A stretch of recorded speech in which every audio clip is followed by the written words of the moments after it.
Hello, long time no see. I have a time lapse for you though of one of my recent pieces, Widowmaker from Overwatch in her Odile skin. I have my reference on the left there. That's the cosplayer Poltermouse. That was her first cosplay and it was awesome. She's going to do a lot more. So if you want to check her out and follow her on Instagram, I'll have a link to that in the description below. I didn't want to do a complete tutorial video.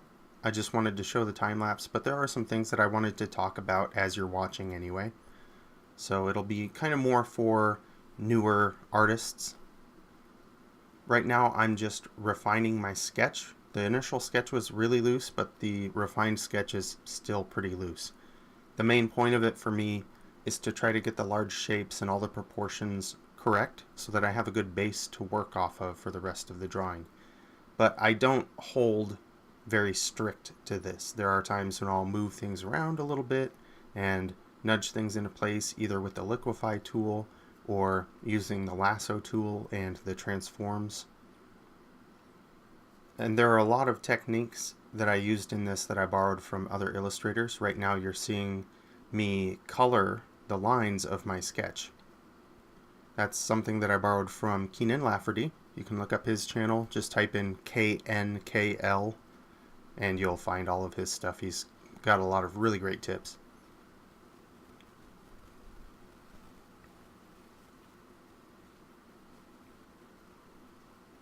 But I'm just laying in the base colors here, just trying to get an idea in my head of what I want to do with the lighting, what I want to do for a background, because I don't want to use the background in the reference. I just liked the pose and I wanted to do something with it.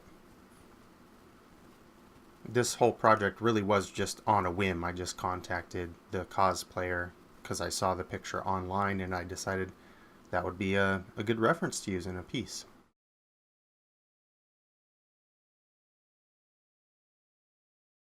So you can see I threw down a quick reference for my perspective. It's nothing fancy or detailed.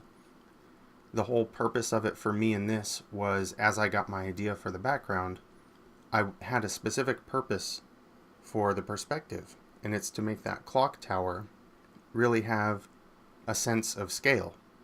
So my perspective is set up in such a way that it really forces the size to show through, even though the clock tower isn't taking up nearly as much space on the canvas as Widow. You get the sense through what I've set up with the perspective and with the background idea that the camera is looking kind of slightly up at Widow.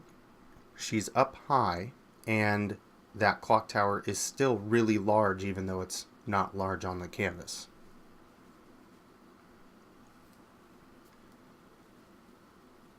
You'll see a lot of places in here where I'm turning layers on and off just to try to get a better read on a silhouette or a certain color or whatever. I don't have a set number of layers that I really try to use, but usually once I'm done it's under 10, under a dozen layers. I see a lot of new artists that have just massive amounts of layers, and I don't know if the mentality is that more layers equals better. It definitely doesn't, but maybe that's something that we fall into.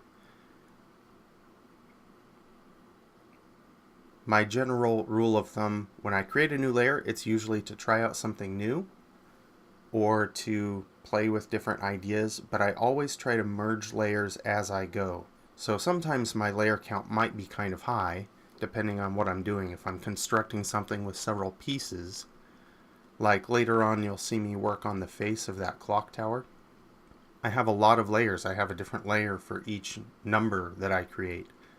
A couple different layers for the different layers in the clock face. But once I'm done and I'm satisfied with how that clock face looks, I'll merge it all together so that I keep that layer count down.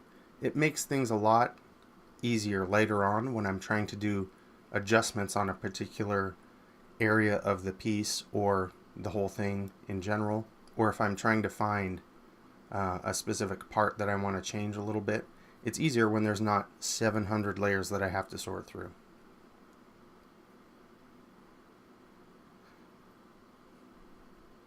You'll also notice that I rarely zoom in very far while I'm working.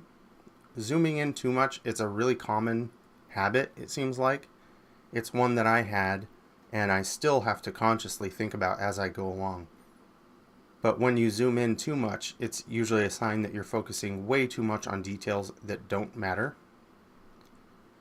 First of all, people aren't going to be looking at your piece through a magnifying glass from an inch away, but it goes beyond that too. So if you think about how your brain processes visual information, if you're looking at a person, for instance, if you are looking at their face, you're going to see all the detail in their face, but the further away from whatever you're looking at that you get, the less detail that your brain picks up. So you can mimic that same thing in your drawings, and it'll make the drawings feel more real, and it'll also help focus the viewer's attention where you want it to go. So in this piece, I had the most detail in her face, and as you get further away from her face, you'll see less and less detail. That doesn't mean I leave it rough. There are some places that are still rough in the painting right now. I clean those up at the end, but I don't spend the time to put every little dust scratch and every little minute detail in there. I want the most detail in her face at the end.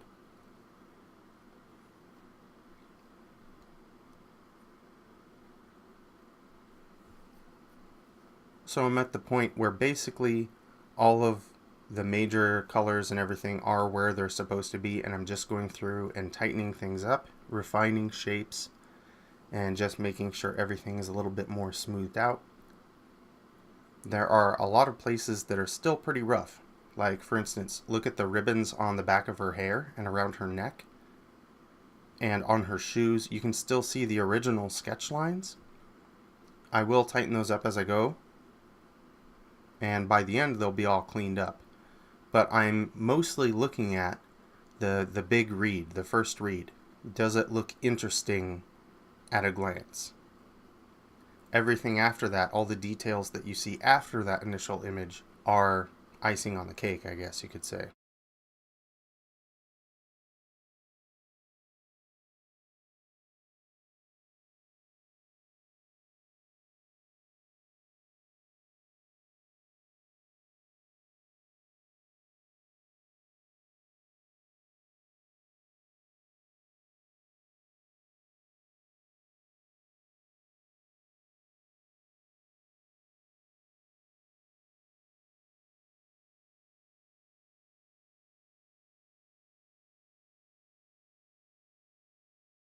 So what you're going to see coming up here in just a second, you'll see a flash of me going through a folder, pulling out a file. That is a texture file specifically created just to add random texture to an image. It's actually just a bunch of random paint brushed and scraped and splattered on a canvas. When I drop that into a painting like this, how I used it right here is I set that layer to something like a soft light so it blends really nicely with what's below it. I turn the opacity down, and you can see I've laid it just over the background, and it just adds a little bit more visual interest to the background. You can also use it in a lot of other ways. I plan on making a video soon that goes over some of the more important ways that you can use that sort of technique. And you'll see how I use that same technique, only tweaked just a little bit right near the end, just to add a little bit of noise to most of the painting. It kind of brings everything together a little bit. So far, I've kept the lighting on her pretty close to the reference, but towards the end here, I kind of fudged the lighting a little bit different, a little bit more towards where I want the moon cool light source to come from. It means that my lighting in the painting isn't realistic, and I know that, but it serves my purpose in showing the things in the image how I want to show them. So it's important to learn how things actually look and why they look that way, so that you can use that information to exaggerate or change reality in ways that will help you in your piece to accomplish what you want.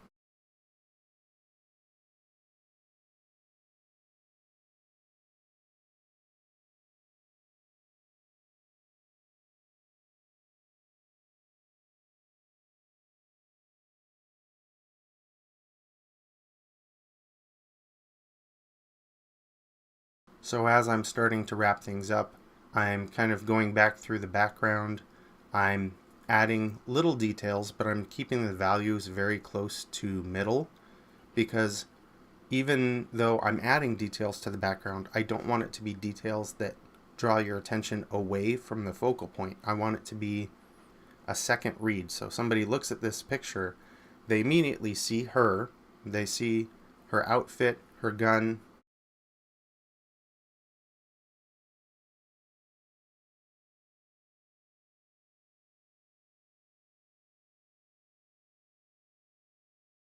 Then the second read, I want it to be the clock face and have that kind of go into the rest of the details in the painting, if the person has enough time to really look at all the little details. But most people are not going to look at your image for more than 20 or 30 seconds. That's just how we do things.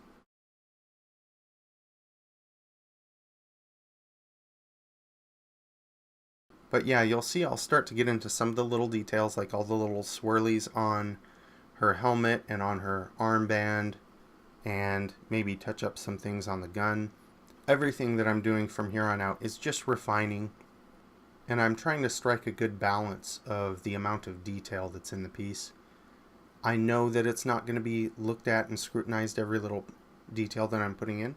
So for me, this is just extras. I like to fiddle with things a lot. This is actually a lot rougher of a piece than I usually do, but I think at the end the whole thing came together pretty well and it accomplished the things that I wanted to do. So thank you for watching. If you guys have a suggestion of things that you want me to cover in a future video, please let me know. I will do my best to figure out how to present that to people in a way that makes sense. I love making videos like this, and I love trying to help people learn art in the most simple way. It also helps me to learn. So please just leave a comment below with whatever you'd like to see, and I'll try to incorporate it into whatever I'm working on next. Thank you guys for watching, and I'll see you next time.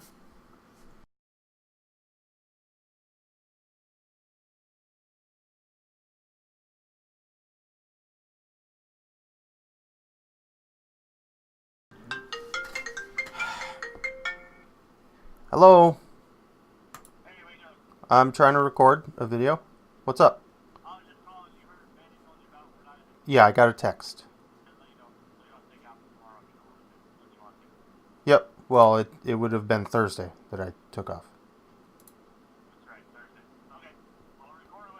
Okay. No problem. See ya.